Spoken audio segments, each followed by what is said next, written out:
रामकृष्ण हरी माऊली. आज आपण 2039 पासून सुरुवात करत आहोत. गेले पळाले दिवस रोज काय म्हणतोशी माझे माझे सळो दरोने बैसला काळ फाकोने दिगटिका पळ कार्य अद्यापी न कळे केस फिरले कान डोळे हित कळोनी असता हाती तोंडी पाडोनी घेशी माती तुझा ठाऊके मी जाणार पाया शोधोने बांधिशी घर तुका म्हणे वेगे पंढरी राया शरण रिगे दिवसामागे दिवस पळत आहे माझे माझे काय म्हणतोस माझे असे काहीच नसते काळ घटका पळाचे सळ हातात घेऊन बसला आहे त्याच्या मापातून मरणाच्या वेळी या घटकाचे काही तिकडे होत नाही इकडे तिकडे होत नाही केस पिकले कान डोळे थकले तरी तुला आपले हित कशात आहे अजूनही कळत नाही हित कळत असूनही अहिताची माती आपल्या तोंडात का घालून घेतोस एक दिवस आपण निजामाला जाणार आहोत हे माहीत असून वृद्धपणी पाया शोधून त्यावर घर बांधतोय तुकाराम महाराज म्हणतात आता लवकरात लवकर पंढरी रायाला शरण जाण्याची त्वरा कर आता माझ्या माये बापा तू या पापा प्रायश्चित फजित हे केले खळ तो विटाळ निवारी प्रेमाता पाजी रस करी वासांतरी तुका म्हणे पांडुरंगा जीव लग माझी या माय बापा तू या पातक्यात माता प्रायश्चित्त दे आजपर्यंत पुष्कळ दुर्जनाची मी फजिती केली आहे या पाप त्याचा विटा तूच निवारण कर त्याचे प्रायश्चित्त म्हणून तुझ्या प्रेमाचा रस मला दे आणि माझ्या अंतकरणात वास कर तुकाराम महाराज म्हणता देवा तू माझ्या जीवाभावाचा आप्त आहेस कारेन पौशी दावण्या अंग राख्या नारायणा अंगी असोनिया बळ होशी कट्याळ नाट्याळ आम्हा नरका जाता काय येईल तुझ्या हाता तुका म्हणे काना क्रिया निष्ठ नारायणा अरे अरे अंग चोरा नारायणा मी हाक मारत असताना तू धावून का येत नाहीस तुझ्या अंगी साधकाच्या उद्धराचे बळ असताना तू असा खट्याळ नाठळ का झालायस आम्ही नरकात गेलो तर तुझ्या हाती काय येईल तुकाराम महाराज म्हणतात ते काना क्रिया नष्ट नारायणा तुला किती बोलवावे माझे पाय तुझे डोये ऐसे करी गा भाक दे पाता दिशे उपराटे गडे ते भाग्य मोठे बहु साधन मोलाचे असे जोडा तुझे कैसे नका आगमन अनुमान विठ्ठला तुका म्हणे दडा झाला देवा तुझे पाय माझे आणि माझे मस्तक तुझे कर आणि तसे करशील असे मला वचन दे पाहताना ते उपराटे विपरीत दिसते पण जर खरोखर असे घडले तर मोठे भाग्य समजावे हे फार मोलाचे साधन आहे याला दुसरी कसली जोड असणार तुकाराम महाराज म्हणतात विठ्ठला मी याविषयी साहस केले आहे पण अनमान करू नको पवित्रते अन्न हरिचिंतनी भोजन येऱ्या वेटा पोट भरी चाम मसकाचे घरी जेवणिया तोची झाला हरिचिंतनी केला काला तुका म्हणे चवी आले जे का मिश्रित विठ्ठले हरिचिंतन करत करत भोजन केले तर ते अतिशय पवित्र असते एरवी केलेले भोजन म्हणजे चांबड्याच्या थैलीत काहीतरी कोंबण्यासारखे असते हरिचिंतनाशिवाय सेवन केलेले अन्न वेट बिगाऱ्याचे पोट भरण्यासारखे आहे विठ्ठल नामाने पवित्र झालेले अन्नाची गोडी अवीट असते भोजन करताना हरिनाम मात्र घ्यावे चरणाचा महिमा हा तो तुझा पुरुष उत्तमा अंध पारखी मानिके बोल विषय स्पष्ट मुखे काय नाही सत्ता तुझ्या हाती तुझ्या पंढरीनाथा तुका म्हणे मुड मद चेष्टविले जड पुरुष उत्तमा तुझ्या चरणाच्या महिम्याने विश्वात अघटित घटना घडतात तुझ्या कृपेमुळे अंधही माणसाची पार करू शकतात आणि मुका स्पष्ट बोलू शकतो हे पंढरीनाथा तुझ्या हातात कोणती म्हणून सत्ता नाही तुकाराम महाराज म्हणता माझ्यासारख्या जड मूर्खाला तू चेतविलेस काव्य रचण्यास प्रवृत्त केलेस बळीवंत कर्म आकरी आपुला तो धर्म पुढे घालविता सत्ता न्यावे पतन पतिता आचरणे कोटे केले सलता ते पोटे तुका म्हणे देवा नाही भजन केली सेवा माझे कर्म बलवत्तर आहे पीडा देण्याचे कार्य ते करीत आहे पापी लोकांना पुढे घालून अधम योनीला नेण्याचेच त्याचे काम आहे मी जे खोटे वर्तन केले ते अंतकरणात सलत आहे आता त्याच्या पश्चाताप होत आहे तुकाराम महाराज देवा भजन सेवा न करणाऱ्याच्या हातून पाप कर्म घडत आहे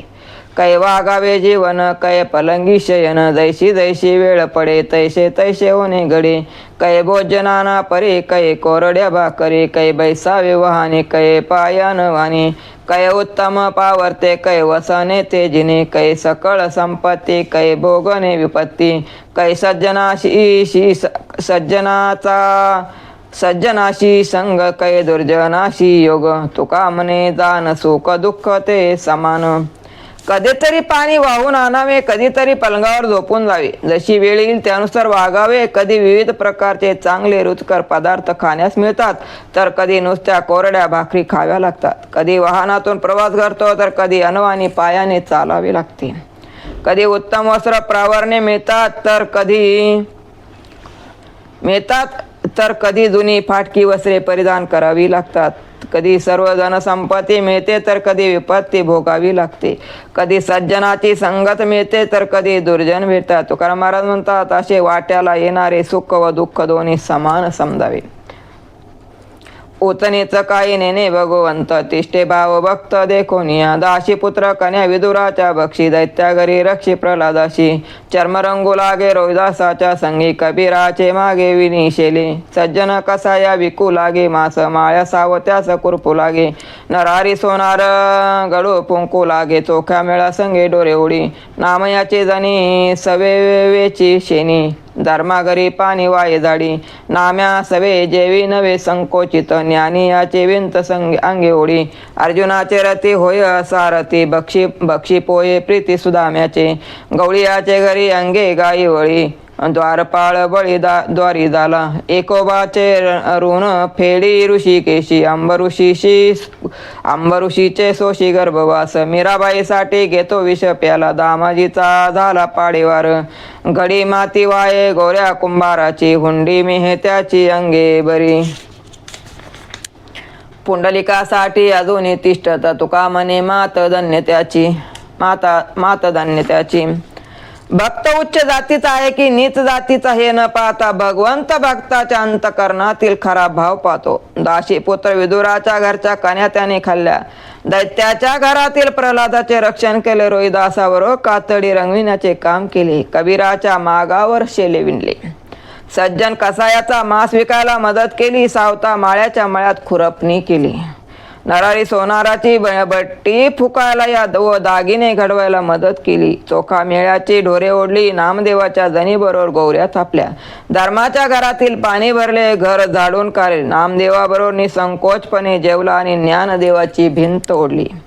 अर्जुनाच्या रथाचा सारथी झाला आणि सुदाम्याचे पोहे चवीने खाल्ले गवळ्याच्या गायी स्वतः राखल्या बळीचा द्वारपाल झाला ऋषिकेशाने एकनाथाचे ऋण फेडले आणि अंब ऋषीचे गर्भवास स्वतः सोसले मीराबाईसाठी विष प्राशन केले आणि दामाजीचा हुंडीचा बिगारी बनला गोऱ्या कुंभाराची माती वाहिली त्याची मडकी घडविली व नरसिंह मेहत्याची हुंडी स्वतः भरली पुंडलिकासाठी तर तो अजूनही तिष्ठत राहिला आहे भगवंताची धन्य होय असे तुकाराम महाराज म्हणतात बेटी लागे जेव्हा लागलीशे असं पाय रात्रंदिस वाट तुझी पौर्णिमेचा चंद्र चकोरा जीवन तैसे माझे मन वाटे पाये दिवाळीचा मुळा लेकी असावली पाहतसे वाटुली पंढरीची भुकेलिया बाळ अतिशोक करी वाट पाये परी माऊलीची तुका मने मद लागलीशे भूक दाऊनी श्रीमुख दावी देवा भगवंता तुझ्या भेटीची आसमानाला लागले आहे रात्रंदिवस मी तुझी वाट पाहत आहे पौर्णिमेचा चंद्र हा चकोर पक्षाचे जीवन असतो म्हणून तो चंद्राची वाट पाहतो माझे मन तुझे तसेच तुझी वाट पाहत असते दिवाळीसाठी माहेराहून मूळ येईल म्हणून सासूर वाशिनले कातूर होते तसेच माझे मन पंढरीची वाट पाहत आहे भुकेने बाळ खूप रडते त्याला आई हवी असते इतर खाऊ खेळणी या गोष्टीत ते आई विना रमत नाही तसेच देवा आश्वात गोष्टीत आमचे मन रमत नाही तुझ्या दर्शनाची भूक लागली आहे लवकर आणि तुझे श्रीमुख मला दाखव आले संत पाया ठेविली मस्तकी ही उभयले की सरता केली वंदिन पाऊले लोळेन चरणी आजी इच्छादनी फिटईल अवघी पूर्व पुण्य झाली सानुकूळ अवघेची मंगळ संत भेटी तुका म्हणे कृत्य झालो देवा नेने परी शेवा डोळा देखे संत आले व त्यांनी माझ्या मस्तकावर पाय ठेवला त्यामुळे शेवटी हे लोक परलोक या दोन्ही लोकांमध्ये मी मान्यता पावलो त्यांच्या पावलांना वंदन करून त्यांच्या चरणावर मी लोळण घेईन मग आज माझी इच्छा पूर्ण झाली सारी पूर्व पुण्य अनुकूल झाली संत सेवेने सारे काही मंगल झाले तुकाराम महाराज म्हणतात देवा मी आज कृत्य झालो इतर काही मी जाणत नाही फक्त संत सेवाच मला दिसत आहे करे धंदा परे आवडी पाय प्रीती सांगे काय नेन देवा रूप डोळा देखे सदा सर्व काळ संपदी तो आळ प्रपंचाचा नेमून ठेविली कार्यकारणी आमुची ते हेवाने गुणवादे मनाशी उत्कंठा दर्शनाचा हेवा नाही लोभ जीवा धनधान्य उसंती तो पंथ वेठीची या घरी जीवन सूत्र दोरी पाशी उडे तुका म्हणे ऐसे करीतो निर्वाण जीव तुम्हा भिन्न नाही माझा उदरनिर्वाहासाठी उद्योगधंदा करतो पण आवड मात्र तुझ्या चरणाचीच आहे माझ्या तुझ्यावरील प्रेमाविषयी काय सांगू तुला ते कळत नाही काय मला सदा सर्व काळ तुझे चरण आठवतात तुझेच रूप दिसते वर मी प्रपंचात काळ घालवितो आहे परंतु मनातून मात्र परमार्थ करतो आहे जी कामे नेमून दिलेली आहे ते इंद्रिय करीत राहतात वाणीने मात्र तुझेच गुणगान केले जाते मनाला तुझ्या दर्शनाची आस लागली आहे धनधान्याच्या माझ्या जीवाला लोभ नाही फक्त तुझ्या दर्शनाचीच उत्कंठा लागून राहिली आहे वेठीला आवल्यासारखा कसा बसा संसाराच्या मार्गावरून चाललो आहे पण जीवनाची दोरी तुझ्या हातात असल्यामुळे तुझ्याकडेच खेचला जातोय तुकाराम महाराज म्हणतात देवा मी अखेरचा निर्वाणीचा निश्चय करतो की माझा जीव तुझ्यापेक्षा वेगळा नाही परमार्थात दोघे एकच आहे कारे माझी पोरे मनशील डोरे माये बाप खरे काय एक कारे गेले मनोनी करीशी तळमळ मिथ्याच कोल्हाळ मेलियाचा कारे माझे करशील मनशील गोतन सोडविती दूत यमाते कारे मी बळीया मनविषी ऐसा सरणापाशी कैसा उचलविषी तुका म्हणे न दरे भरवसा काही वेगी शरण जाई पांडुरंगा अरे माझी पोरे माझी गुरे डोरे असे त्याला का म्हणतो आहेस अरे तुझे आई बाप तरी खरोखर तुझे आहेत का ते गेले म्हणून उगीच का तळमळतोस शोकाचा खोटाचा आकांत का करतोस सारे गणगोत माझे आहेत असे म्हणतोस ते तुला यमदूताच्या हातून सोडविणार नाहीत मी बलवान आहे असे स्वतःला का म्हणतो सरणावर ठेवण्यासाठी दुसऱ्याकडून कसा उचलला जातोस तुकाराम महाराज म्हणतात या देहाचा काही भरोसा ठेवू नको तोरेने पांडुरंगाला शरण जा आगा करुणा करा करीत असे दावा या मज सोडावा लव करी ऐकोनिया कोणी करुणेची वचने व्हावे नारायणे उताविळ मागे पुढे अवघा दिशे रीता ठाव ठेवणी पायी भाव वाट पायी उशीर तो आता न पायी जे केला हो जो विठ्ठला माय बापा उरले ते एक हेची मज आता अवघे विचारिता शून्य झाले तुका म्हणे आता करी कृपादान पाऊले समान दावी डोळा हे करुणा करा मी तुझा धावा करीत आहे लवकर ये व मला सोडव माझे हे करुणेचे बोलणे ऐकून नारायणाने उतावीळ व्हावे देवा मागे पुढे सारे रिकामे ओसाड झालेले आहे म्हणून तुमच्या चरणावर श्रद्धा ठेवून तुमची वाट पाहत आहे विठ्ठला मायबापा आता उशीर करता कामा नये मला आता तूच एक उरलेला आहेस विचारांती तर सारे शून्य झाले आहे तुकाराम महाराज म्हणतात आता मला कृपेचे एवढे दान द्या तुमचे समचरण माझ्या डोळ्यांना दाखवा न मनिते ज्ञानी न मनिते पंडित ऐसे परिचय एका भावी धातू पोसलिया अनेका उपदेशांतरी तोलेश प्रेम नाही न मनिते योगे न मनिते हरिदास दर्शने बहुवस बहुता परिची तुका म्हणे तया नमन बायतकारी आवडता परिचित्त शुद्धी मी ज्ञानी पंडित लोकांना मानित नाही ते मनात एक भाव ठेवतात पण कृती मात्र पूर्णता वेगळी करतात स्वतः द्रव्य साठवित आणि द्रव्य नाशवंत आहे असा दुसऱ्याला उपदेश करतात अशा लोकांच्या मनात प्रेमाचा लेशही नसतो त्यांच्याजवळ माई गोष्टीचे खूप ज्ञान असते अशा योग्यांना हरिदासांना मी मानित नाही तुकोबाराय म्हणतात अशांना मी वरकरणी नमस्कार करतो मात्र ज्यांचे अंतकरण शुद्ध असते असेच लोक मला आवडतात कासया पाषाण पूजे तसा पितळ अष्टधातू खळ भाविन भावची कारण मोक्षाचे साधन बोलिले काय करील जप माळ कंठ माळा करीशी वेळोवेळा विषय जप काय करशील पंडित ते वाणी अक्षराभिमानी थोर होय काय करशील कुशल गायन अंतरी मळीन दुर्बुद्धी कुबुद्धी ते तुका म्हणे भाव काय करशी सेवा तेने काय देवा योग्यवशी मना शुद्ध भाव नसताना पाषाण पितळ अष्टधातूच्या मूर्ती कशासाठी पूजित बसतोयस भाव हेच मोक्षाचे साधन आहे भाव असेल तरच मोक्ष मिळतो असे सांगितलेले आहे मनात विषयाची जप चालू असेल तर गळ्यातील माळा आणि जपमाळा काय करतील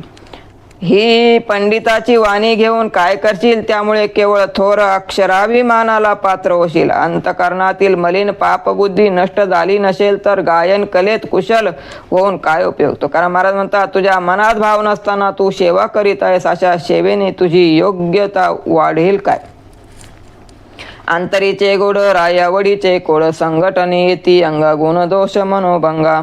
मनभंगा उचिताचा कळा नाही कळत सकळा तुका मनी अभवना भावी मूळ ते पतना जो मनापासून गोडीने परमार्थ करतो त्याचे मनोरथ पूर्ण होतात अधिक लोक संघटन केले तर आपल्या अंगी गुणदोष निर्माण होऊन आपला मनोभंग होईल योग्यता पाहून कसे वागावे सर्वांना समजते असे नाही तुकाराम महाराज म्हणतात अभावना ही पतनाचे मूळ आहे रामकृष्ण हरी माऊली आज आपण 2055 वर थांबतो